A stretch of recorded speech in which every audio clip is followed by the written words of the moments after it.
They call me the ugly high school dropout, and my family disowned me. 10 years later, welcome to Dusk Tales. Let's uncover what really happened. My name is Alara Vance.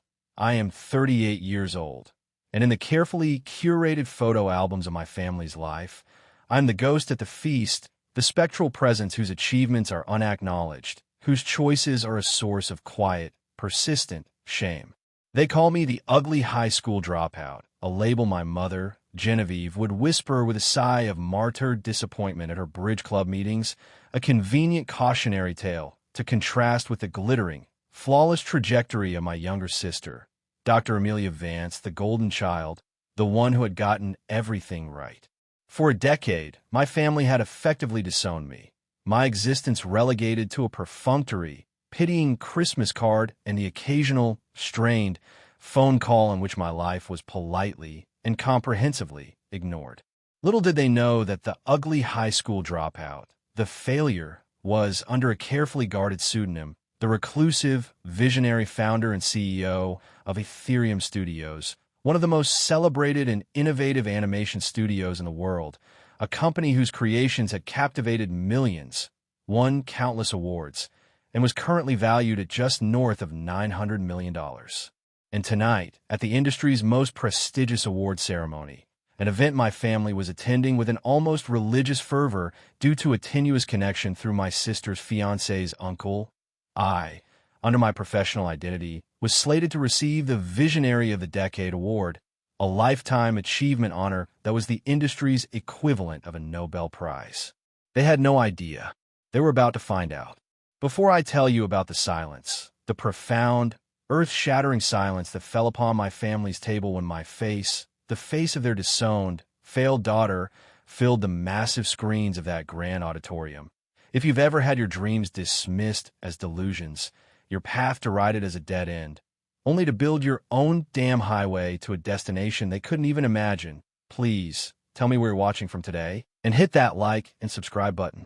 Because my story is a testament to the fact that sometimes the greatest success is not just in proving your doubters wrong, but in building a world so magnificent, so entirely your own, that their opinions become little more than a faint, irrelevant echo from a distant and much smaller universe.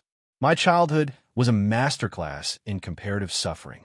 Our home, a sprawling, impeccably decorated colonial in a wealthy suburb, was not a haven. It was a stage, and the play, directed with an iron will by my mother, Genevieve, was always titled The Brilliant Success of Amelia.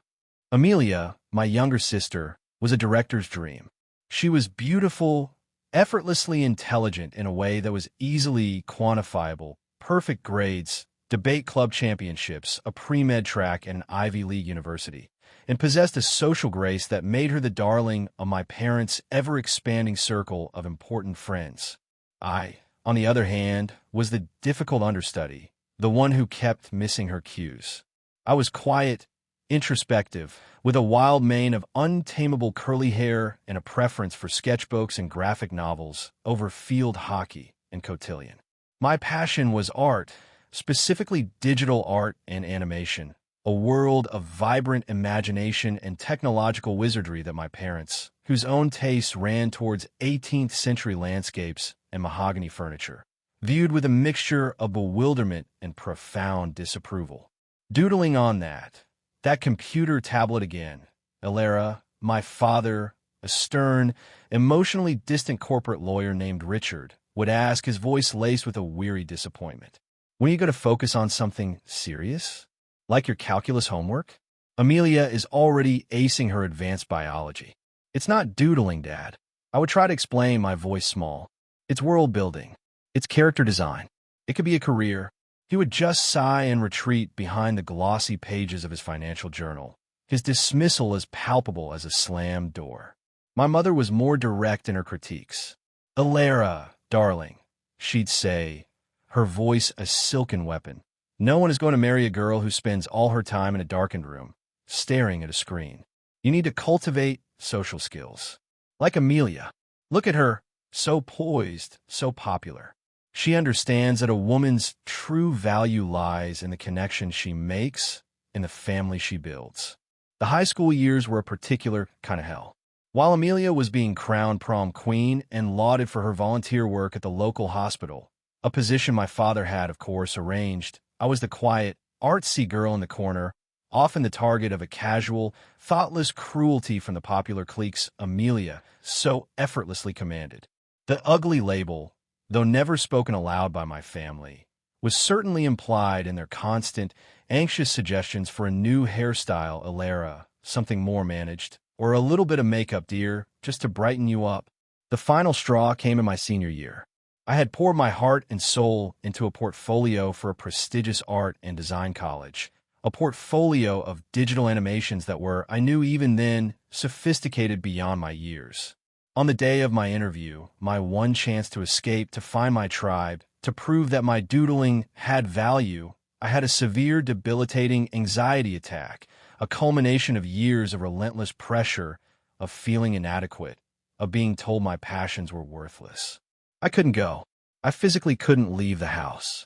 My parents' reaction was not one of concern or sympathy, but of a cold, hard fury. "You've thrown it all away, Alara," my father had said, his voice devoid of any warmth. "All the opportunities we've given you. For nothing." My mother had been even more cruel. "This is what happens when you indulge in these morbid fantasies, Alara. You become unstable. You've failed. And frankly, you've embarrassed us."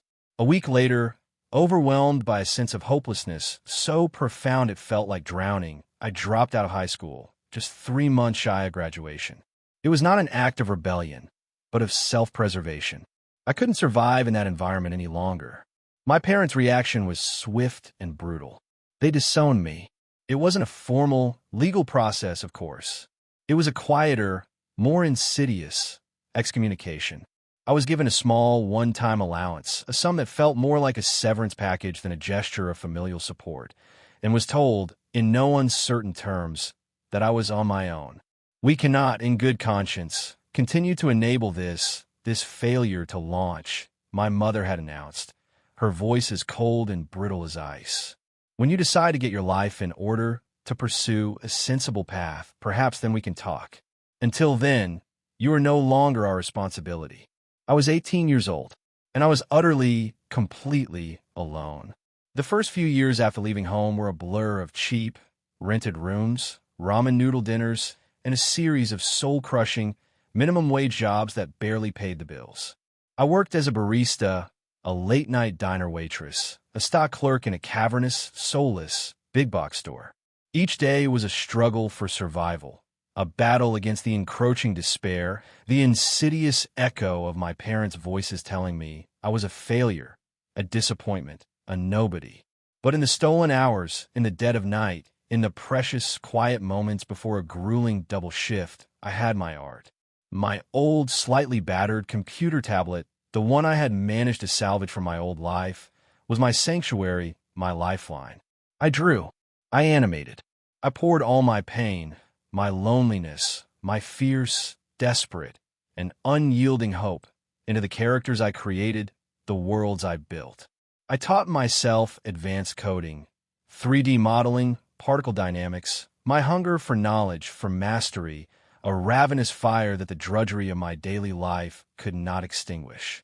It was during this period that I created Lyra, my online pseudonym, a name that felt both ethereal and strong, a name that belonged to no one but me. Under the cloak of Lyra's anonymity, I began to post my work online, in niche animation forums, on obscure art-sharing platforms. I didn't do it for fame or for money. I did it for connection, for a sense of belonging, for the validation of a community that understood my language, that saw the passion, the skill, the story in every frame. And slowly, tentatively, the world began to take notice. A short, 2-minute animated piece I created, a poignant, wordless story about a small, lost star searching for its constellation, went viral. It was shared and reshared, its emotional depth, its stunning visual artistry, resonating with millions. I started getting emails. Small freelance commissions at first, then larger ones. A music video for an indie band. A title sequence for a web series. a series of animated shorts for a nonprofit dedicated to children's mental health. The work was demanding, but it was also joy. For the first time in my life, I was being paid and praised for the very thing my family had dismissed as a useless hobby. It was also during this time that I met Ben, a quiet, brilliant software engineer who frequented the same online forums I did. He was one of the first to recognize the true potential of my work, not just as art, but as technology. Lyra, he'd written to me after seeing my viral short, "Your understanding of procedural generation and emotional rendering is groundbreaking. This isn't just animation. This is the future of storytelling. Have you ever considered starting your own studio?" Starting my own studio. The idea was terrifying, audacious, and utterly, irresistibly compelling. Ben became my partner, my co-founder, my friend. He handled the business side, the coding infrastructure, the things that made my head spin. I was the creative force, the visionary, the heart and soul of what would become Ethereum Studios. We started small, in my cramped, one-room apartment, our first server rack humming away in a converted closet. We took on any project we could find, working tirelessly, reinvesting every penny back into the company, into better hardware, better software, into the dream of creating something truly revolutionary. Our big break came with The Luminant, a feature-length animated film that we bootstrapped over 3 long, grueling years. It was a complex, allegorical tale, a story of light and shadow, of courage and sacrifice, a story that was, in many ways, my own. We submitted it, with little hope, to a prestigious international film festival. To our astonishment, it was not only accepted but won the grand prize, the coveted Golden Griffin for Best Animated Feature. The Luminant, created by the enigmatic, reclusive Lyra and her small, unknown Ethereum Studios, became an overnight sensation, lauded by critics for its breathtaking artistry, its profound storytelling, its groundbreaking technological innovation. The success was staggering, almost overwhelming. Ethereum Studios was suddenly a major player. We were courted by major distribution companies, inundated with offers for new projects. We were able to expand, to hire a small, brilliant team of artists and engineers who shared our vision, to move into a proper studio space, a converted warehouse loft that buzzed with creative energy. I, as Lyra, became a figure of intense speculation and fascination in the industry. My refusal to give interviews, to be photographed, my insistence on communicating only through encrypted text and carefully worded press releases only added to the mystique. I was the Greta Garbo of the animation world, a reclusive genius whose work spoke for itself. My family, of course, knew nothing of this. In their world, I was still Alara Vance, the ugly high school dropout, the quiet disappointment, living a small, vaguely artistic and undoubtedly impoverished life somewhere on the fringes of respectability. Our phone calls, which had dwindled to a perfunctory twice a year on my birthday and Christmas, were still filled with their usual blend of pity and condescension. "Are you managing, Alara?" my mother would ask, her voice laced with a concern that felt more like a judgment. "Amelia tells us the economy is still rather sluggish. Do let us know if you need anything. Within reason, of course." "I'm fine, Mom," I would reply, my voice carefully neutral, as I sat in the sun-drenched corner office of my multi-million-dollar studio, a wall of industry awards gleaming behind me. "I'm managing." The irony was a constant, private, and deeply satisfying companion. Then came the news that brought my 2 worlds, my 2 identities, onto a terrifying and inevitable collision course. The International Guild of Animators announced they were creating a new, singular award for their upcoming annual gala, the Visionary of the Decade. It was to be their most prestigious honor, a Lifetime Achievement Award recognizing the individual whose work had most profoundly shaped and advanced the art and technology of animation over the past 10 years. And the inaugural recipient, the press release announced, was to be the enigmatic, reclusive, and universally acclaimed Lyra, the creative force behind Ethereum Studios. I was stunned, humbled, and To be honest, terrified. The award required in-person acceptance. There would be no hiding behind the pseudonym. The time had come for Alara, to step into the light. And then, the final, exquisite twist of fate. A few days after the announcement, I received a rare and rather excited email from my sister, Amelia. Alara, it read. You will never guess. Richard's uncle, the one on the board of that big media conglomerate? Well, he's managed to get us a table at the Animators Guild Awards. It's the most exclusive event of the year. Everyone is going to be there. They're giving a special award to some mysterious person named Lyra, who created that lovely little movie about the star that you probably saw. We're all so thrilled. It's going to be a marvelous evening. Perhaps you could watch it on television? I'm sure it will be very educational for you. Educational. Yes, Amelia, I thought, a slow, dangerous smile spreading across my face as I stared at her email. Yes, I have a feeling it's going to be a very, very educational evening. For all of you. The week leading up to the Animators Guild Awards was a surreal exercise in compartmentalization. By day, I was the CEO of Ethereum Studios, locked in intense meetings with my team, finalizing the launch strategy for our next major project, a groundbreaking virtual reality experience that was poised to once again redefine the industry. We were on the cusp of announcing a major partnership with a global tech giant, a deal that would catapult our valuation into the stratosphere. I was also, with the help of Ben and my small, trusted inner circle, preparing my acceptance speech for the Visionary of the Decade award, a speech that I knew would be the most important and most personal of my life. By night, I was Alara Vance, the quiet disappointment, fielding stilted phone calls from my mother, who was in a tizzy of excitement about the upcoming gala. Alara, darling, Amelia tells me she's found the most divine dress. A vintage Chanel.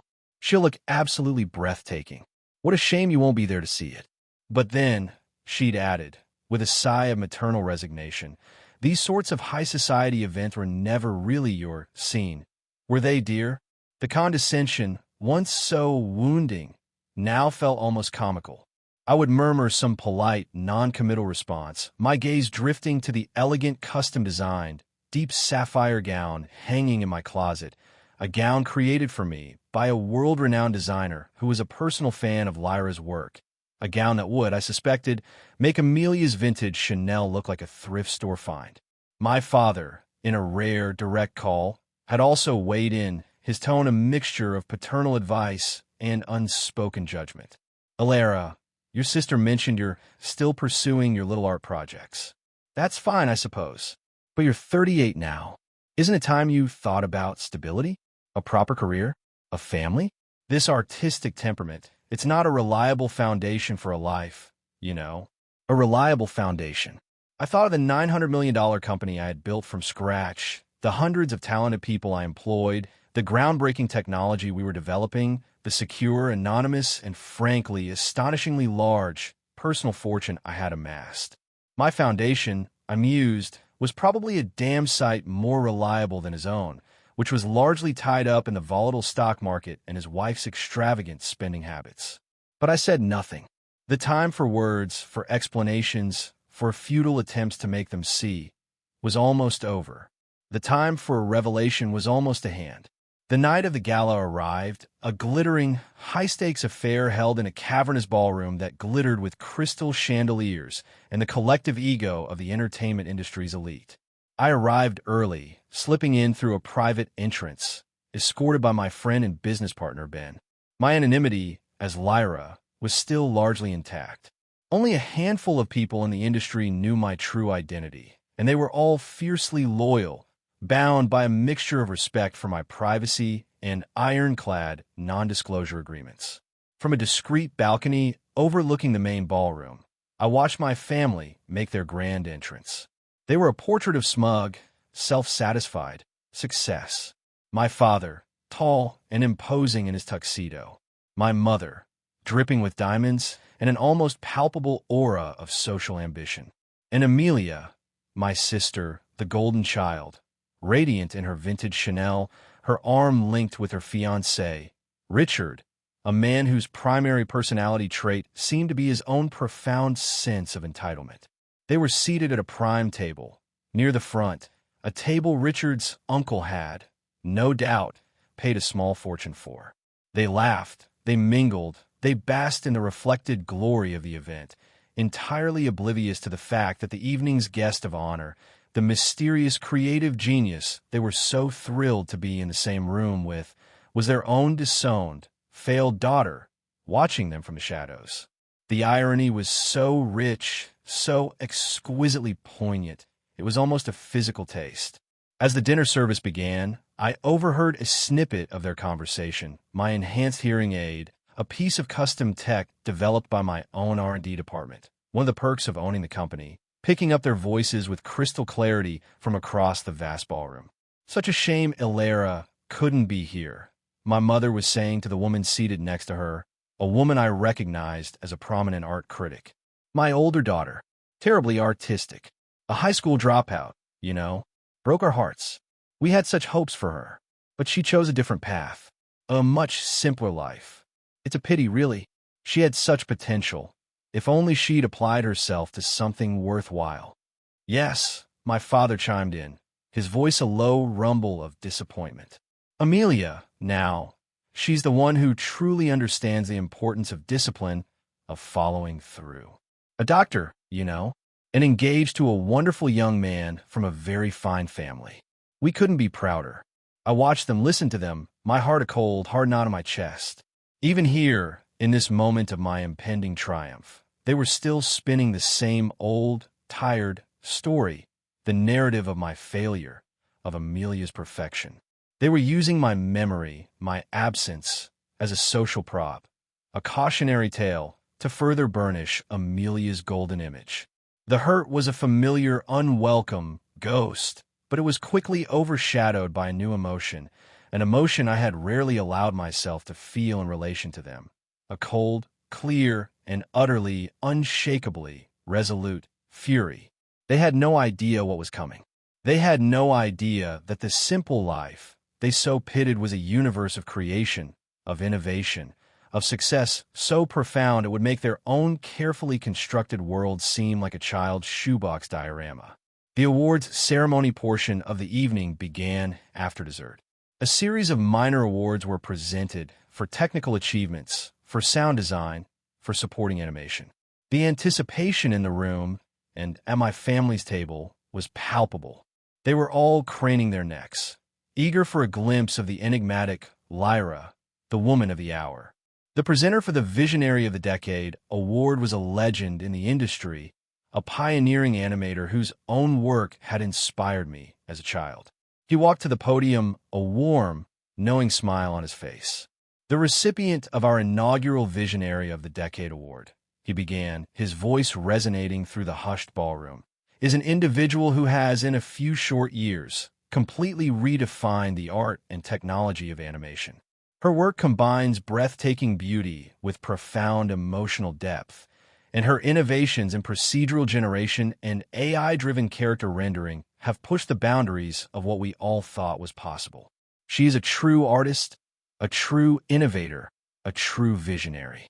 And she is, as many of you know, a woman who has fiercely and admirably guarded her privacy. But tonight, she has graciously agreed to join us, to accept this award in person. Ladies and gentlemen, it is my profound honor to present the Visionary of the Decade award to Lyra, the founder of Ethereum Studios. A wave of applause swept through the room. A single, powerful spotlight cut through the darkness, illuminating the path from my secluded balcony down to the main stage. And then a series of massive screens that flanked the stage, screens that had been displaying the Guild's logo, flickered to life. On them, in stunning high definition, appeared a single, beautifully rendered portrait. My portrait, a photograph I had commissioned for this very moment, a picture of a woman, no longer a girl, her curly hair untamed, her gaze direct, intelligent, and utterly, unapologetically, her own. And beneath it, in elegant, simple text, were the words, Ilera Lyra Vance, founder and CEO, Ethereum Studios. I took a deep breath and began my slow, deliberate walk towards the stage, towards the spotlight, towards my family, and towards the reckoning that had been 10 long, hard, and ultimately glorious years in the making. The moment my face, my name, appeared on those massive screens, a collective gasp seemed to ripple through the ballroom, followed by a sudden, profound silence.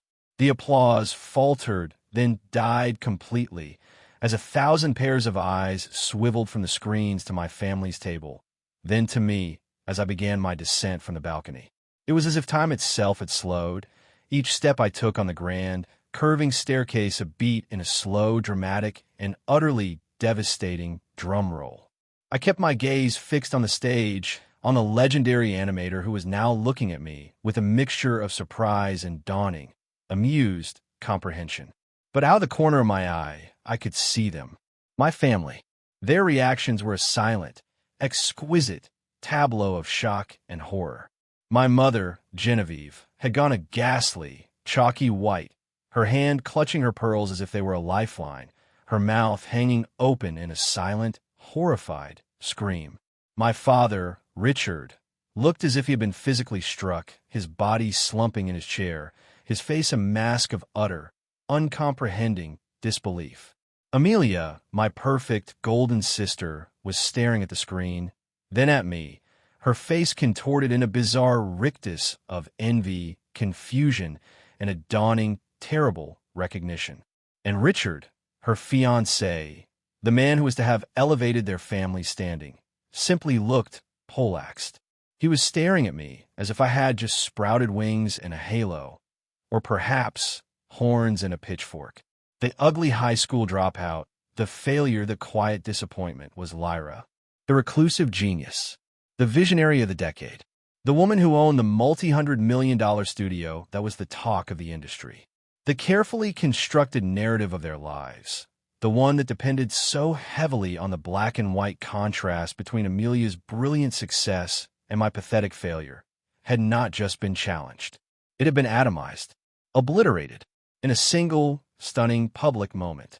By the time I reached the stage, the silence in the room had been replaced by a low, buzzing murmur, a wave of whispers, of dawning realizations, of pure, unadulterated industry gossip. I shook the presenter's hand, accepted the heavy, beautifully crafted award, and stepped up to the podium.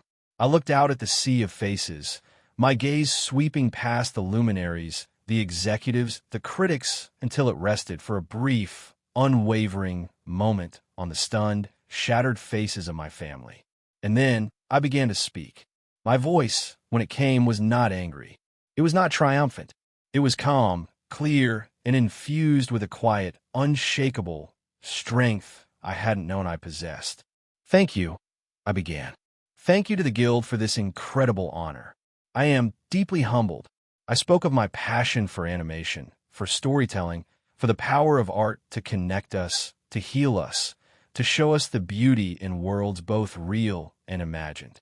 I spoke of the dedicated, brilliant team at Ethereum Studios, the true heart and soul of our success. I spoke of Ben, my co-founder, my friend, the one who had believed in me when I barely believed in myself. And then I paused. I looked out at my family again, meeting each of their stunned gazes in turn. "There's a narrative out there," I said, my voice dropping slightly, drawing the entire room into a state of rapt, intense attention, a story that some people like to tell about a young woman who was different, who didn't fit in, who chose a path less understood, a path deemed impractical, a high school dropout, a failure, a disappointment. My mother flinched as if I had slapped her. My father seemed to shrink further into his chair. "That young woman," I continued, my voice now ringing with a quiet, clear defiance, "was told that her passion was a useless hobby, that her dreams were morbid fantasies, that her worth was measured not by the content of her character or the power of her imagination, but by her ability to conform, to make a suitable match, to follow a sensible path. But that young woman had a secret," I said, a small, sad smile touching my lips. "She had a belief, a stubborn, unshakable belief in the power of her own vision. She knew that true worth isn't bestowed by others. It's forged in the quiet, lonely crucible of your own hard work, your own dedication, your own relentless pursuit of a dream only you can see. And she knew that the voices of doubt, of dismissal, of disapproval, especially from those who are supposed to love you the most, can either be a prison or they can be fuel. I raised the heavy, gleaming award, the symbol of everything I had built, everything I had become. So tonight, I concluded, my gaze sweeping across the entire, silent auditorium before landing, one last time, on the shattered remnants of my family's table. I want to dedicate this award to all the quiet disappointments, to all the ugly dropouts, to all the impractical dreamers who refuse to let the limited vision of others define the boundless landscape of their own potential. This is for you. This is for us. Thank you. The applause that erupted then was not just polite or enthusiastic. It was a roar, a tidal wave of sound, of support, of understanding that washed over me, cleansing, cathartic, absolute. It was the sound of a new narrative being written, my narrative on my terms. And as I stood there, bathed in the warm, validating glow of the spotlight, I knew, with a certainty that settled deep in my soul, that I was no longer the ghost at their feast. I was the feast, and they, my family, were now the ones on the outside, looking in, their faces pressed against the glass of a world they could never have imagined, a world I had built not just in spite of them, but in a strange, ironic, and ultimately deeply satisfying way because of them. The immediate aftermath of my acceptance speech was a chaotic, surreal, and deeply, profoundly satisfying blur. As I stepped off the stage, the heavy, beautiful visionary of the decade award clutched in my hand, I was immediately surrounded, a throng of well-wishers, of industry titans, of fellow artists, all eager to offer congratulations, to express their admiration, to share their own stories of struggle and triumph. It was overwhelming, a wave of validation, so powerful it almost brought me to my knees. From across the room, I could see my family, still seated at their now conspicuously silent table, a small, isolated island in a sea of celebration. They looked lost, adrift. The usual certainties that had defined their world, the hierarchies they had so carefully maintained, had been utterly demolished. My mother, Genevieve, was dabbing at her eyes with a silk napkin, though whether her tears were of pride, shame, or sheer, unadulterated, apoplectic rage, I couldn't tell. My father, Richard, was staring into his wine glass as if it held the answers to the universe, his face a mask of gray, stunned, regret. Amelia, my sister, the golden child, looked as if she had been physically struck, her perfect, vintage Chanel-clad facade crumbling to reveal the raw, bewildered, hurt of a woman who had just discovered the lifelong race she had been running and winning was, in fact, on the wrong track entirely. And Richard, her fiancé, was talking animatedly on his cell phone, his face flushed, his expression one of frantic, desperate damage control. He was, I suspected, already trying to spin this, to find a way to leverage his fiancé's connection to the suddenly very, very important Lyra. Ben, my partner and friend, materialized at my side, a protective, grounding presence in the midst of the swirling chaos. He handed me a glass of champagne. Well, he said, a slow, deeply satisfied grin spreading across his face, I think it's safe to say that that was the most expensive family therapy session in recorded history. And you didn't even have to pay for it. In fact, he added, his eyes twinkling, I think they will be paying for it, in one way or another, for a very long time to come. I laughed, a real, genuine laugh, a sound that felt like it had been trapped inside me for a decade. He was right. The cost of their lifelong underestimation, of their casual cruelty, was about to be presented to them, and the bill would be astronomical, not in dollars, but in the currency of regret, of lost connection, of shattered illusions. Eventually, as the initial wave of congratulations began to subside, my father approached me, his movements slow, hesitant, like a man navigating a minefield. Alara, He began, his voice hoarse, his eyes not quite meeting mine. That was quite a speech. We had no idea. No, I replied, my voice quiet, but not unkind. You didn't. Ethereum Studios, he continued, the name sounding foreign, strange, on his lips. It's really yours? All of it. Yes, Dad, I said. All of it. Built from the ground up. With my own 2 hands and my own mind, and a little help from some very good friends who believed in me when my own family did not. The gentle rebuke, though softly spoken, landed with the force of a physical blow. He flinched, his gaze finally meeting mine, and in his eyes, for the first time in my life, I saw not disappointment, not judgment, but a dawning, painful respect. I see, he said, his voice barely a whisper. I have been a fool, Elara. A blind, arrogant fool. Can you ever forgive me? His apology, so long overdue, so utterly unexpected, was a crack in the dam of my own carefully constructed defenses. I felt a sudden, sharp pang of the old, familiar longing, the childhood ache for a father's love, a father's approval. But I also knew that forgiveness, if it was to come at all, would be a long, complicated journey, not a single, easy moment of absolution. I don't know, Dad, I said honestly, but perhaps this is a start. My mother and Amelia approached then, a formidable, if somewhat shaken, duo. Genevieve had regained some of her composure, her face now a mask of determined, if slightly brittle, maternal pride. Elara, darling, she gushed, her voice a little too loud, a little too bright. We are simply overwhelmed. A visionary of the decade. We always knew you had it in you, didn't we, Amelia? Such a creative spirit. We were just trying to protect you, dear, from the harsh realities of the world, from potential disappointment. The swift, audacious rewriting of history was so quintessentially her that I almost had to admire her sheer, unadulterated gall. Amelia, however, looked less certain. Her usual bright confidence was gone, replaced by a raw, uncharacteristic vulnerability. Oh no, Elara, she stammered, her eyes red-rimmed. I don't know what to say. I am sorry for everything. Her apology, unlike my mother's performative spin, felt real, tentative, painful. And in that moment, for the first time in our lives, I saw not the golden child, not my rival, but just my sister, a young woman who had, perhaps, been as much a victim of our parents' expectations as I had, albeit in a very different and far more gilded cage. Before I could respond, Richard, his face still flushed, bustled over, his phone still clutched in his hand. Elara, he exclaimed, his voice oozing a newfound and entirely nauseating familiarity. Incredible. Absolutely incredible. I was just on the phone with my uncle, the one on the board of Omnicorp, and he's so impressed.